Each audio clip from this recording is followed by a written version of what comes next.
Kamu pasti sering melihat pengendara ojek online yang akhir-akhir ini semakin menjamur. Ada juga penjual kopi keliling yang semakin beragam jenisnya. Mereka semua adalah pekerja informal.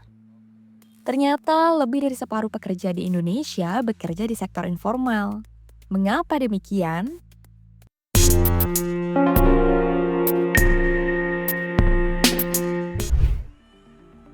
Per Februari 2025, Badan Pusat Statistik mencatat setidaknya ada 86,55 juta pekerja di Indonesia bekerja di sektor informal. Dalam 5 tahun terakhir, jumlahnya terus tumbuh seiring dengan bertambahnya jumlah angkatan kerja di Indonesia.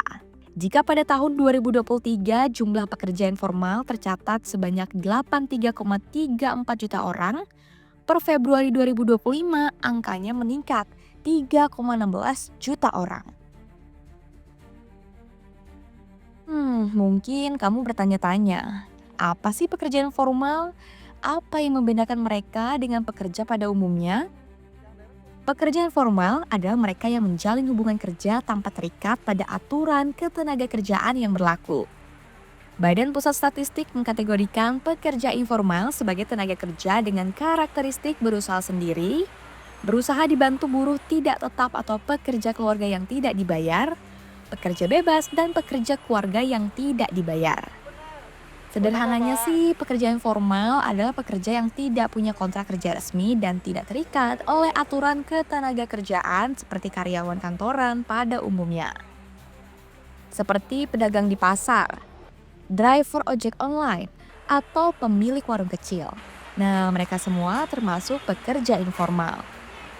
Sementara sebaliknya, pekerja formal adalah yang punya status sebagai karyawan atau pegawai di perusahaan yang gajinya diatur dan sudah mendapat jaminan perlindungan sosial yang lengkap. Lonjakan PHK dalam 3 tahun terakhir membuat banyak pekerja yang terpaksa beralih ke sektor informal untuk memenuhi kebutuhan hidup.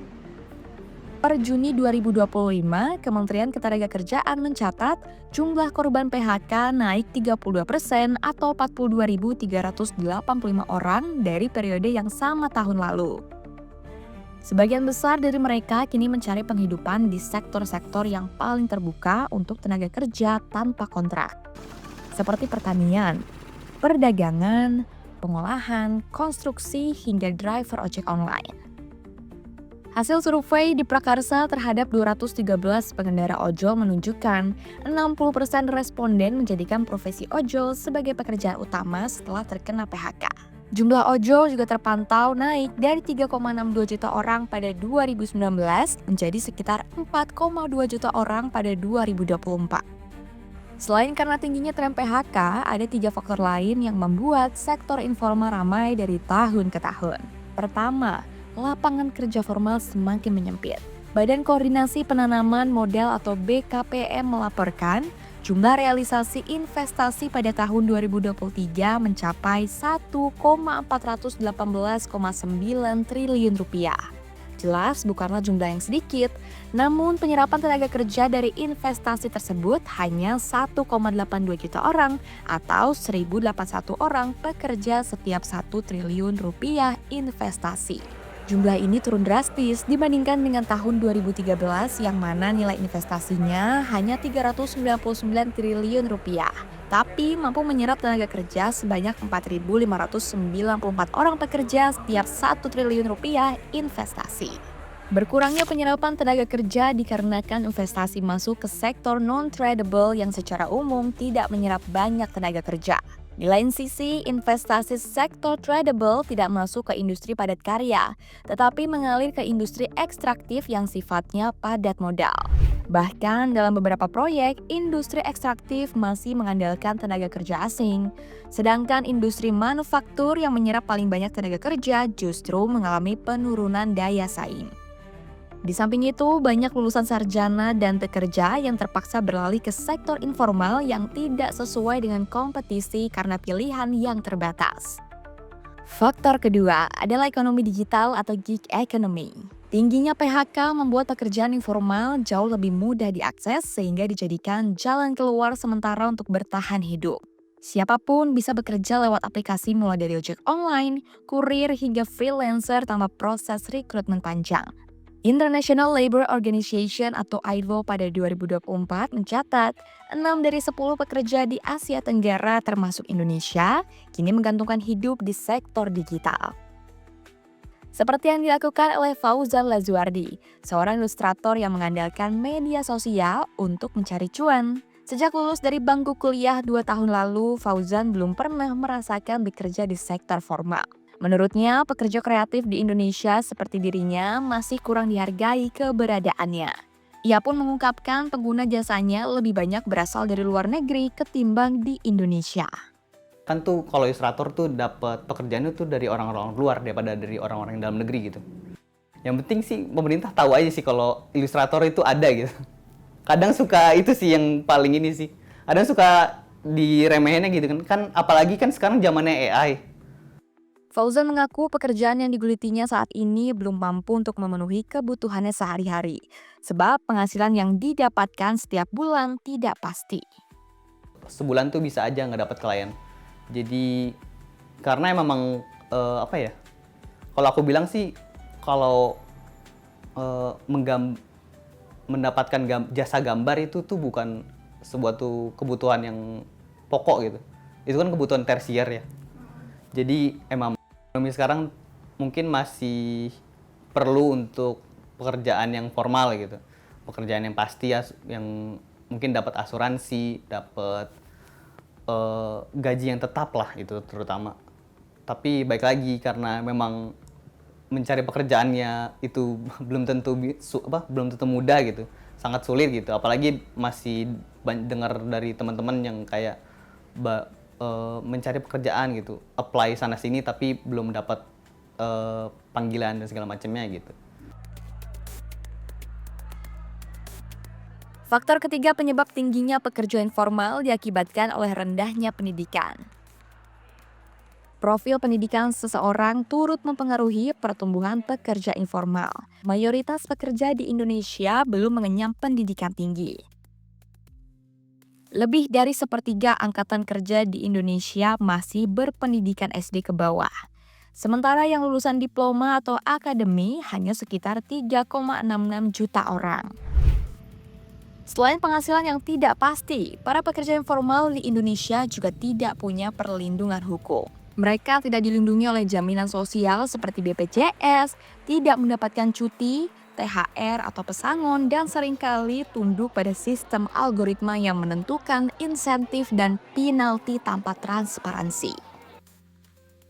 Dari sisi regulasi jaminan sosial, sebenarnya para pekerja informal bisa mendaftar secara sukarela untuk memperoleh manfaat program seperti jaminan kecelakaan kerja, jaminan kematian, maupun jaminan hari tua. Tetapi skema ini sepenuhnya menjadi tanggung jawab individu karena tidak ada kewajiban perusahaan platform untuk ikut menanggung beban iuran. Sehingga partisipasi pekerja informal dalam jaminan sosial masih sangat rendah. Tercatat hingga akhir kuartal 1 2025, dari sekitar 40 juta peserta aktif BPJS Ketenagakerjaan, hanya sekitar 9,2 juta pekerja informal yang memiliki BPJS Ketenagakerjaan. Indonesia mungkin bisa mencontoh beberapa negara lain yang turut memberikan perlindungan bagi para pekerja informal. Di Spanyol misalnya, pemerintahnya mengakui pengemudi aplikasi transportasi seperti Uber dan Cabify sebagai pekerja formal yang berhak mendapatkan perlindungan tenaga kerja termasuk jaminan sosial dan hak atas cuti. Regulasi ini sesuai dengan keputusan Mahkamah Agung Spanyol yang menyatakan bahwa pengemudi tidak hanya sekedar mitra independen, melainkan karyawan yang berhak atas kondisi kerja yang adil. Bisa juga mencontoh Singapura yang sudah menerapkan Progressive Wage Model atau PWM. Aturan tersebut dirancang untuk meningkatkan kesejahteraan pekerja informal secara sistematis melalui struktur jenjang karir yang jelas. PWM juga mengatur soal kenaikan gaji berdasarkan level keterampilan dan pengalaman pekerja serta mewajibkan pelatihan bagi mereka yang ingin naik jenjang. Meningkatnya pekerja di sektor informal memang sekilas tampak baik karena adanya penurunan jumlah pengangguran untuk sementara waktu. Tetapi di lain sisi, peningkatan ini justru berdampak signifikan terhadap kualitas pertumbuhan ekonomi Indonesia. Merujuk data BPS per Maret 2025, Jumlah masyarakat miskin di perkotaan naik 220.000 orang dari 11,05 juta orang menjadi 11,27 juta orang. Penyebabnya karena jumlah masyarakat yang setengah menganggur bertambah banyak. Setengah menganggur artinya adalah masyarakat yang tidak memiliki pekerjaan tetap alias bekerja di sektor informal. Jadi menimbulkan kerentanan terhadap ekonomi. Daya beli masyarakatnya bisa lebih rendah ke depan, kita makin masuk dalam jebakan kelas menengah, middle income trap, dan yang terjadi adalah beban dari negara dalam menyediakan perlindungan sosial itu makin besar. Jadi kita udah lost momentum, kita mengalami deindustrialisasi prematur, informalitasnya akan menjadi semacam beban bagi fiskal. Nah, ini yang dikhawatirkan di saat Indonesia sedang mengalami bonus demografi. Jadi orang kerja sekedar kerja, tapi kerjanya nggak berkualitas. Kemudian kemampuan keahlian yang sudah diasah di perguruan tinggi, di kampus-kampus, di sekolah-sekolah vokasi atau SMK, itu akhirnya nggak kepake. Ini juga akhirnya membuat lingkaran setan. Jadi lingkaran setannya, karena daya belinya lemah, maka perusahaan melakukan PHK. PHK menciptakan pekerja informal menyebabkan daya belinya turun. Akhirnya PHK-nya di sektor formal terus berlangsung. Jadi lingkaran setan. Dan lingkaran setan ini yang makin memperbesar porsi pekerja di sektor yang sifatnya adalah informal. Apabila kondisi ini terus terjadi, maka kontribusi negara dari sisi fiskal akan menurun. Sebab penerimaan negara yang berasal dari pajak penghasilan dan pajak pertambahan nilai mengalami penurunan akibat berkurangnya pekerja formal dan lemahnya daya beli masyarakat. Padahal PPH dan PPN menjadi penyumbang pemasukan tertinggi untuk negara sekaligus tulang punggung pembangunan nasional. Jika tren ini terus berlanjut, maka pemerintah akan menghadapi risiko ganda, berkurangnya penerimaan negara dan meningkatnya beban sosial.